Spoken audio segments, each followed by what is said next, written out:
All right, what's up, everyone? I am back. Today is April 24th, 2017, and I kind of been slacking on my recap videos, but you know, I've been swinging some trades and not trading as much.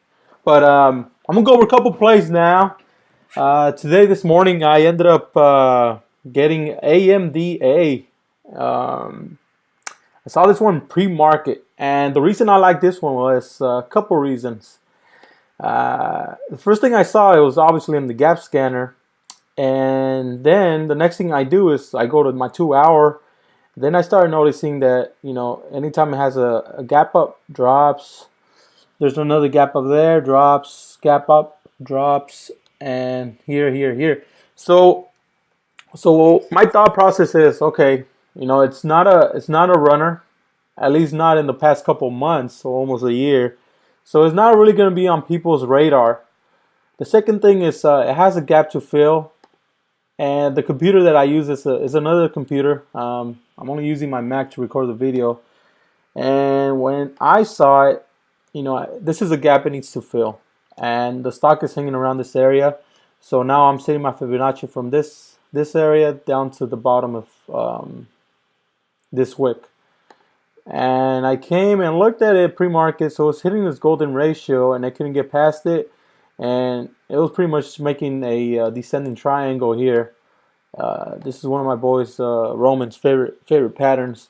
But so what I saw that was that, and everybody else was busy with OPTT and a bunch of other runners, and so I felt comfortable, going in here, and I think I had set my stop loss based on the parabolic dot at this point. So looking at my indicators, I set my stop loss around 49 area. I said, okay, I'm gonna go in at 46. I'm gonna risk 3 pennies, but I took a big size position pre-market.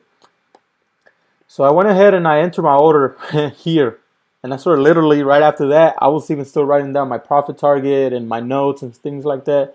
I look over to the computer, and boom, man, this thing drops. My profit target was actually going to be 38 cents, 37.9, 38 cents. But once I saw this, the bell opened right away, and I was looking at my time in sales, and I could see there was a lot of people covering. So when there was a lot of people covering, I went ahead and put my order in. I got out at 40 cents. So within 3 minutes, I was done for the day. And I had other stocks on my watch list, but after going in this one, I just pretty much try to stay disciplined and say, okay, I'm not going to make any more trades. So that was for today. And going back to last week, I want to go over a couple plays. Shop. This one, if you're looking at the yearly down here, it's making year highs, and it's making this kind of like cup and handle pattern. Boom, once, twice, 3 times. So I had set a Fibonacci extension. This is a little different from your retracement. So Fibonacci extension, if you're looking at the yearly, it's already making this pattern, right? So what Fibonacci extension does, it grabs the behavior if it's done before. So I think, I don't remember exactly how I did this one, maybe like this, and then you grab it to the bottom of the new trend. And so I had some of my Fibonacci's there. Fibonacci was hitting one of, the price was hitting one of my Fibonacci's. Then I also went ahead and I added a channel. So you put in a channel here, kind of making sloppy work right now, but it's also bouncing with this channel. So what I was looking for was actually for this. It was up here, it's already gapping up. What I was thinking is that, it's probably going to hang around here, then drop. But right at the open, just did the filled open. And I was patient enough, because usually when you have these big drops, you have a lot of people covering. And when it covers, it kind of bounces. So I was expecting this U-shaped pattern above the VWAP. But once I noticed it couldn't get past VWAP, it got me more convinced, saying, okay, this one's weak. I'm going to go in for the filled open. I went in there. Same thing. I think it was just lucky with this one. Just like AMDA. After I went in, literally, seconds later, boom, drops. And, there's no reason for me to even continue being in here. So I went ahead and covered within 3 candles. My entry point was, let me look. What was my entry point on this?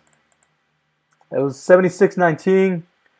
Exit price 75.20.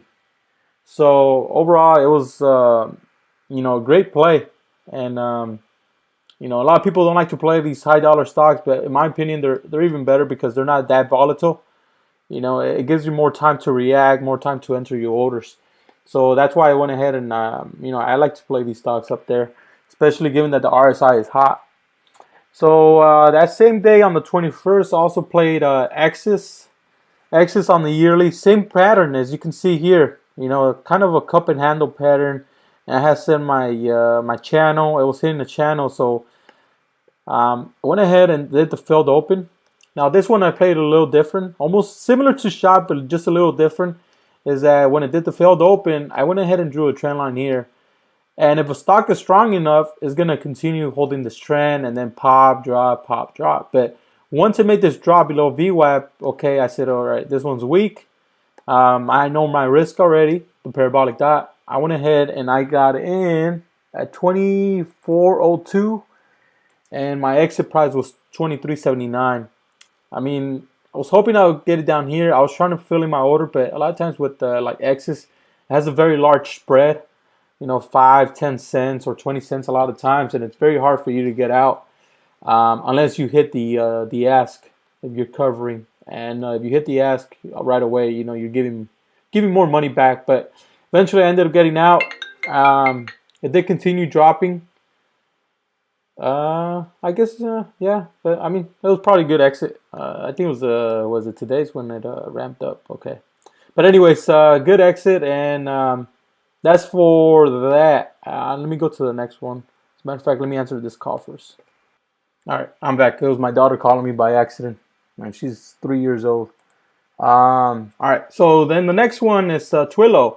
Twilio, it's a trade that I should not taken. And this one I played on 420, knowing I wasn't high. But just a stock that I shouldn't play. But at the same time, when I was looking at this pre-market and my watch list, it was hitting some area of resistance on the daily. But I drew my trend line, it dropped, and I went in here at $32 is where I went in. I'm looking at my notes. $32 is where I went in, and it was below the VWAP, I believe. Yeah, it was right here. So it was $32 below the VWAP. Now, I was anticipating this big drop. The problem was that I had a doctor's appointment, and I feel like I was rushing this play. So my stop loss when I went at 32 was at 32.34. So this parabolic there. As you can see, I never hit 32.34. Had I stayed in, it would have been a winner. But I ended up getting out for that same reason. I had a doctor's appointment, and I just didn't want to deal with it, especially given that I was going to be at a doctor's appointment. So I ended up getting out here at 32.14, sorry, for a loss.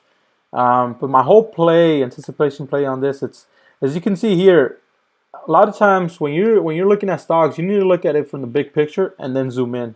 So what I have down here is my daily chart, and as you can see, it's making this channel. On 420, it was kind of breaking this channel, touching this bottom of the channel. Plus, you have some resistance up here. Plus, the RSI is hot. So this is pretty much almost a predicted move that it's going to break this channel. And, this big drop, kind of confirmed it. You have a lot of people taking profits. And the next day, it failed this open. And same thing today. So it's kind of touching here.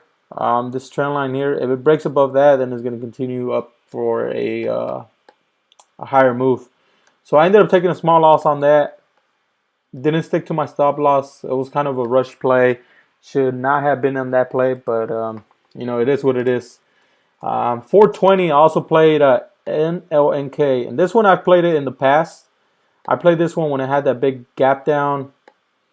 It had that big gap down, and then the bear flag. And the thing about this is that when you become very familiar with the stock and you're looking at the timing sales where people are buying and selling, you just have a better feel of that stock.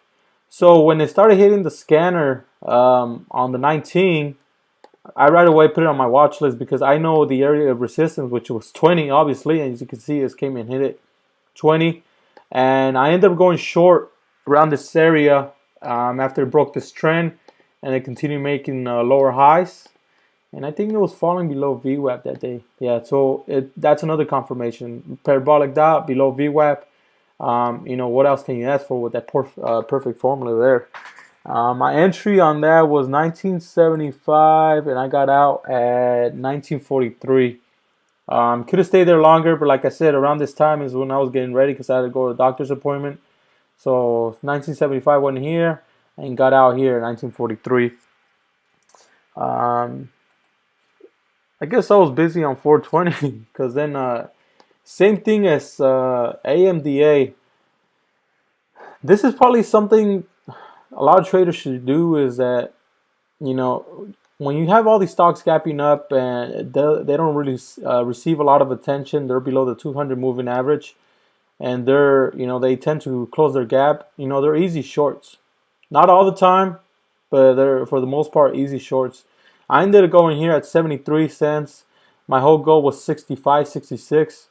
As you can see, I got out too soon. I think it was just a chicken trade.